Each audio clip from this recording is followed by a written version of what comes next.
This is an iHeart podcast. America has always been a nation that believes in the power of prayer, and we will never apologize for our faith, ever, ever, never, never. We will never surrender our God-given rights. We will defend our liberties, our values, our sovereignty, and we will defend our freedom. And with the help of amazing faith communities across the land, so many are represented with us today, we will truly make this the golden age of America. You're listening to the 47 Morning Update with Ben Ferguson. Good Tuesday morning. So nice to have you with us on the 47 Morning Update. And we've got two major stories for you coming out of the White House that you need to know about. First up, it's a smoking gun. We're now finding out a lot more because of the investigation into the Biden administration about what was actually going on in the final days when the Autopen was, well, catching on fire. And apparently the president knew nothing about it. How do we know this? There were people raising concerns within the Biden administration. So just how bad did it get? We'll have all that for you as well. Also, the man in charge of the Pentagon, Pete Hegseth, visits Puerto Rico without telling people in advance. Why? Well, apparently it's connected to fighting the drug cartels that have now been declared as terrorist organizations. So what does this mean next? We'll have that story for you in a moment. But first, I want to talk to you about my friends over at Patriot Mobile. You've got a lot of choices for cell phone service with new ones popping up all the time. But if you want to make a difference and you want to stop giving your money to liberal companies, well, one way you can do that is by getting rid of liberal mobile you probably have right now. That is where hundreds of thousands of Americans are now coming together and have made Patriot Mobile what they are today. They've been in service now for 13 years. And right now is the best time ever to switch because it's never been easier. Now, before I tell you about that, I want you to know why switching is so important. Because every time you make a call, every time you send a text, and every time that you pay your bill, you're actually standing up for the values you believe in. Your First and your Second Amendment rights, the rights of unborn children, and you stand with our military, our veterans, our wounded warriors, and our fallen soldier families. Because Patriot Mobile takes about 5% of your bill every month at no extra cost to you. And they give it back to these organizations that fight for our values. Now let's talk about switching. It has never been easier. You can keep your same number, keep your same phone, or upgrade. Patriot Mobile's got a 100% U.S.-based customer service team, and literally they can now, with technology, get you activated in minutes from the comfort of your home or your office. If you're stuck in a contract or owe money on your phones, no worries. Patriot Mobile has a contract buyout program.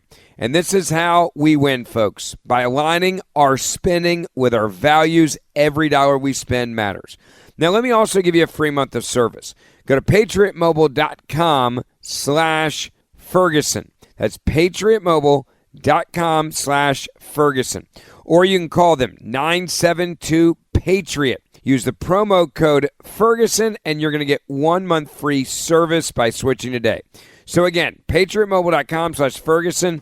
Use the promo code Ferguson. You'll get a free month of service today. patriotmobile.com/Ferguson or 972-PATRIOT. It's the 47 Morning Update, and it starts right now. Story number one. House Oversight Committee Chairman James Comer said his panel is now wrapping up its investigation into President Joe Biden's use of the Autopen after a new report revealed major concerns that were raised within the former Biden administration itself. The new records reveal that President Biden's own administration at the highest levels closest to the president raised significant concerns about not only the Autopen use, but especially for it to grant thousands of pardons. This is a historic scandal with massive repercussions, is what James Comer said in response to the newest report. Quote, as President Joe Biden declined, his aides carried out executive actions without his approval, casting even more doubt on the legitimacy of thousands of pardons and also other executive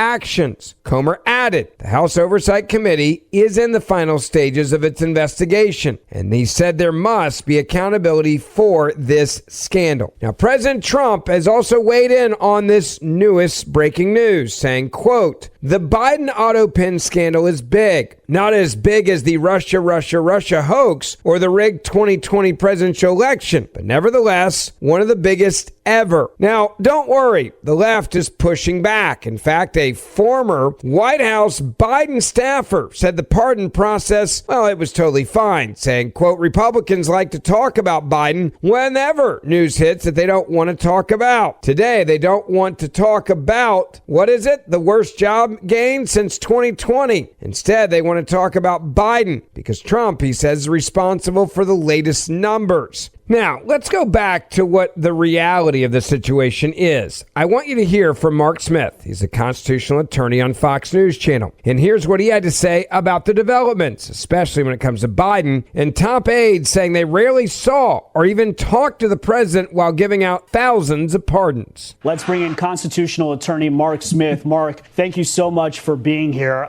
This story just keeps on going and going. Let's bring up this snippet from this Axios report that says that there were people within the Biden administration who had major concerns about this. Quote, an email from Biden's chief of staff, Jeff Zients, at 10:31 p.m. the night of January 19th, less than 14 hours before Biden was to leave office, confirmed the use of the presidential Autopen for those pardons. I approve the use of the Autopen for the execution of all of the following pardons. Thanks, Jay-Z. That was an email from Biden's chief of staff. What do you make of this latest Axios report, Mark? Brian, I think the big picture here is this is very good news politically and legally for President Donald Trump. As you know, there are a series of these Supreme Court cases over the power of the president to control Article 2, the executive branch. And historically, in the last several decades, Brian, as you know, the deep state, these unelected bureaucrats have been running amok, controlling the executive branch and running the government in many respects. And this is just a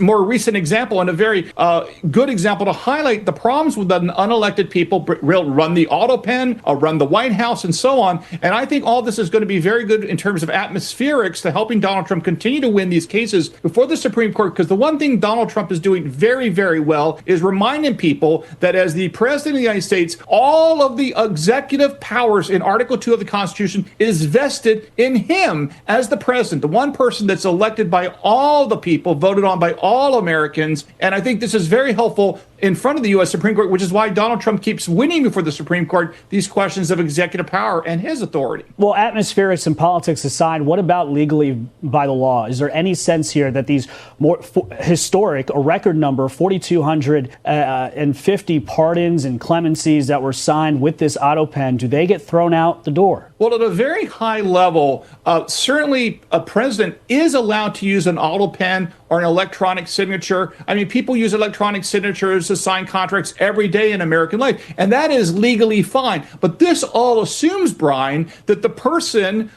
who is doing this, is signing off on this, is actually approved the use of, in this case, the Autopen. And that really gets into, did Joe Biden actually approve these pardons using the Autopen or not? And I think the only way to know whether or not this is true would be if somebody comes forward from the Biden administration and says, you know what, he really didn't know what was going on. These pardons were being issued with an Autopen by people that lack the authority from the president to do so. And it's going to be very difficult to get those inside facts, I suspect, but the Oversight Committee is certainly working on trying to get to the bottom of this. But the question is, did Joe Biden as president really authorize these or not? That's the factual question that's key. There is a very good chance this is going to work its way all the way to the Supreme Court. And you heard him mention there that the president keeps having big victories at the Supreme Court. That is true. I'll give you a breaking news update on that. The Supreme Court has allowed ICE agents, we're now being told, to keep arresting illegal aliens in the sanctuary city of Los Angeles. So whether it's on the Autopen or on this issue of arresting illegal immigrants in LA,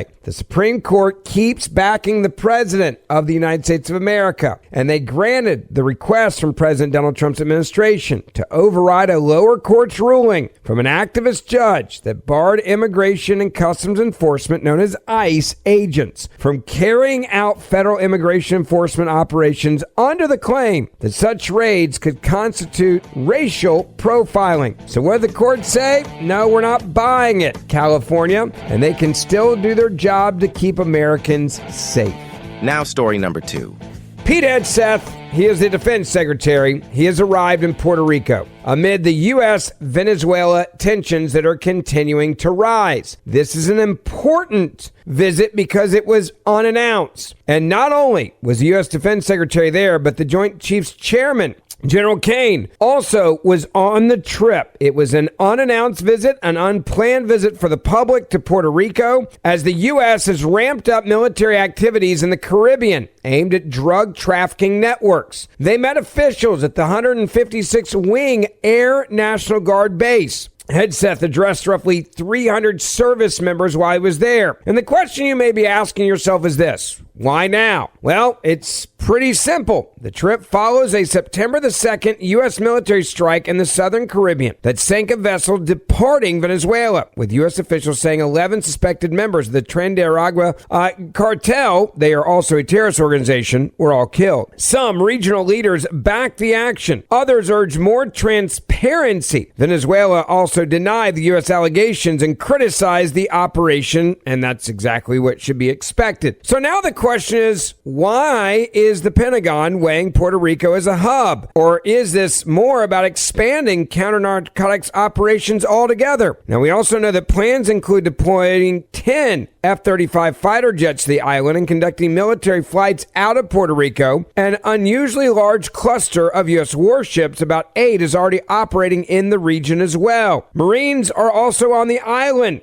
Elements of the 22nd Marine Unit are in Puerto Rico for amphibious and flight training, we've been told. Puerto Rico's governor estimated 1,000 Marines on the island, and the Guard says the training was pre-planned and, quote, not tied to the new maritime force. CBS News had it this way on the unplanned visit and what it could mean. Secretary of Defense Pete Hegseth and Chairman of the Joint Chiefs Dan Kane arrived in Puerto Rico this morning as tension continues to build between the United States and Venezuela. They were welcomed there by Puerto Rico Governor Jennifer Gonzalez, who said in part on X, "We thank President Trump and his administration for recognizing the strategic value Puerto Rico has to the national security of the United States and the fight against drug cartels in our hemisphere, perpetuated by narco dictator Nicolas Maduro." For more on this, I want to bring in John Burns. He is the Strategic Director for Concerned Veterans for America after serving more than 22 years in the Marine Corps and the Army National Guard. Thank you very much for joining us.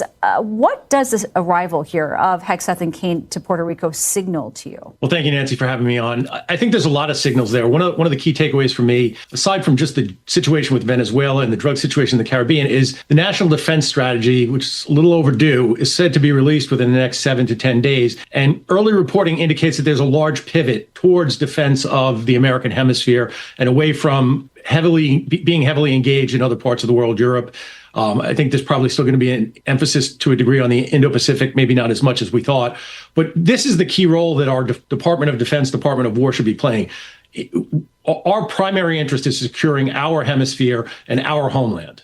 John, of course, this trip comes with the backdrop of the United States deploying 8 warships and fighter jets into that area, in addition to amassing troops off Puerto Rico. If this is a war on drugs, what kind of guardrails, if any, exist for the president to send troops into Venezuela? Well, the president has said that he doesn't want to, or that he's not considering this a regime change mission, which I think was very, very encouraging. That's right. As much as the media tries to lie to you and tell you that the president's going for regime change, that is not what this is about at all. This is all about fighting narco-terrorism. And yes, they are terrorists that are killing Americans. So you may ask yourself this question: why Puerto Rico? Why would you choose this for this counter-cartel operation? Well, it's pretty simple. Geography. Puerto Rico, and the U.S. Virgin Islands sit inside the Caribbean Transit Zone, historically a gateway for cocaine, fentanyl, and other drugs headed to the mainland USA. That strategic position, plus U.S. sovereignty, eases the basing, the logistics, and also the prosecutions of those that are caught alive. And then you just have access and response times from a military standpoint. From Puerto Rico, aircraft and ships can quickly reach the Mona Passage, the Dominican Republic, Puerto Rico corridor, and the sea lanes north of Venezuela, improving time to intercept for go-fast boats and motherships. This builds on the intricacies and the model that has been used by the Coast Guard there for years as well. What is this all really about? It's about sending a clear message that the president is going on offense, that the literal war on cartels has just begun. And this is part of where